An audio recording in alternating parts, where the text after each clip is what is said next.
naga maqan waxay tahay annagu haddaan nahay aqalkii sare aanu nahay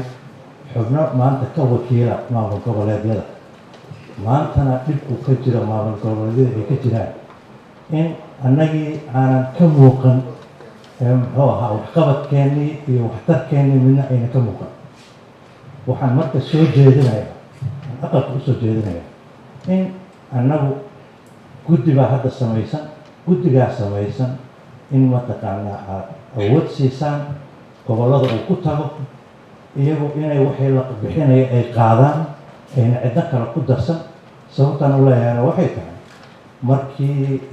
dowladdu ay samaysay prime ministerka uu guddi sameeyey guddi gurmadka qaranka markii la sameeyey guddigaa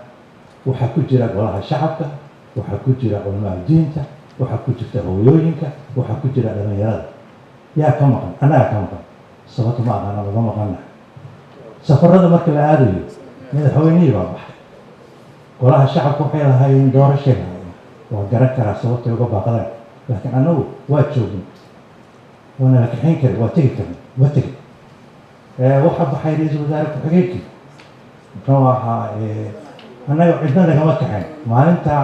nasiib wanaag aniga aeroboortkan jooga aeroboortka anoo jooga waa layga teg gola shacab waa la wada marka taa waxay u taalla ma aha xukuumaddu ma taalo waxay u taalla annaga ma taalo waa inaan annaga noqonnaa dad mas-uuliyiina oo mataqaan xil qaaday aan nahay oo la rabo waajibaadkeena inaan ka soo baxno inaan dad ka sugno inay waajibaadkoona noo sheegaan ma aha marka aniga waxaan codsanayaa mar labaad mar saddexaad waxaan codsanayaa in dhaqanka annaga aan leenahay aqalkan soomaali ma taqaana aqalkan waa inaan dadka barnaa aqalkan wuxuu yahay waa in la ogaada aqalkan inuu baarlamaan yahay waa in la ogyahay su-aalaha ugu weyn ee maalin walba aan u qabayna waxay tahay war idinku maxaa tihiin marka waxaan u baahannahay in dastuurka wuxuuna farayo sababta noola soo doortay cidda aan wakiil ka nahay waxaasoo dhan inay muuqato wey gobolladii waa maalin walba dhibaatooyin ka dhacayaan annagii waa fadhinaa wax oo mataqaanaa aan ka hadlayna ma jirto ajandaha in noolagu daro markuu gobol dhibaato ka yimaado anigu waxaan aaminsanahay ajandaha ugu horeeya inuu noqdo midka gobolka ah hadda soo lama dhihin jubbaland baa mataqaanaa fatahaad ka dhacday ajandaha ku xiga waa inaan ka hadalnaa waa in dad annaga naga mida ay baxaan waa inay meesha tagaan ma aha in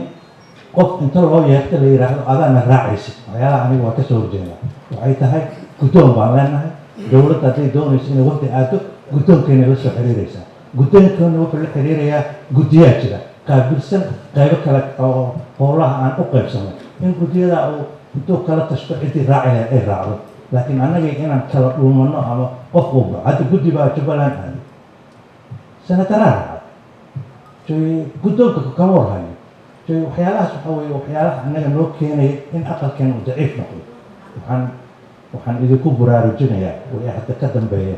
niman yahow waa inaan hurdada ka kacnaa aniga waxaan aaminsanahay inaan jiifno inaan hurdada ka kacnaa waa mahadsantihiin